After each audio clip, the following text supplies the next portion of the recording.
عضو حزب جمهوریخواه ارمنستان و رئیس اتفاق اختیاریان یرکرپ مانوئل گریگوریان روز شنبه با گمان نقض کودکس جنایی ارمنستان بازداشت شد.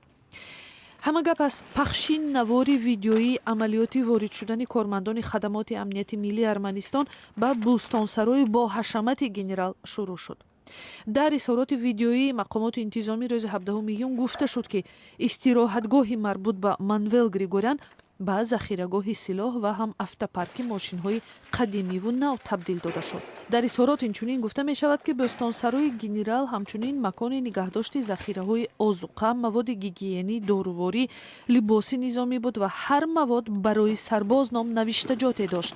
در داخل قوطی‌ها نامه‌های کودکان به سربازان هم آشکار شد که در جریان جنگ سال 2016 کمک‌های خود را به ارتش ارسال کرده بودند. منظور نیزای مسلحانه 4 روزه میان ارمنستان و قره‌باغ کوهی و آذربایجان است که در جریان آن 10 نفر کشته شد. در بوستانسرای مانوئل گریگوریان سلاح هم پیدا شد، از جمله 18 مینومت ضد تانکی، 20 دانه نارنجک، بیش از 21,000 دانه تیر، تراتیل، 79 میلتیق، 39 تپانچه و دیگر سلاح‌ها.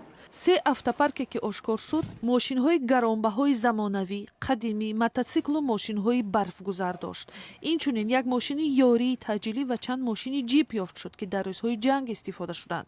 خدمات امنیتی بخطری ارمنستان در اظهارات خود گفت این ماشین‌ها را نمایندگان جامعه ارمنی‌های روسیه به ارتش مدافعوی ارمنستان در روزهای جنگ تقدیم کرد، ولی گریگوریان همه آنها را به نام خویشاوندانش به قید گرفت. در بوستانسرای دپوتات و گنرال همچنین باغ جانوران شخصی او آشکار شد. در این باغ چند پلنگ، خرس، شترمرغ نگهداری می شود. او همچنین یک ایپادروم شخصی خود را داشته است.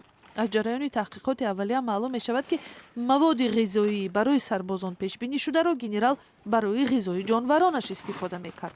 مانوئل گریگوریان یکی از شخصیت‌های با نفوذ نظامی بوده، او را قهرمان جنگی قره‌باغ هم مینامند. تا این زمان خودی او درباره اتهامات وارده اظهار نظر نکرده است، ولی بازداشتش یک بخش مبارزه با کورپسیا در صف اعضای حزب با نفوذ جمهوری خواه گفته می شود.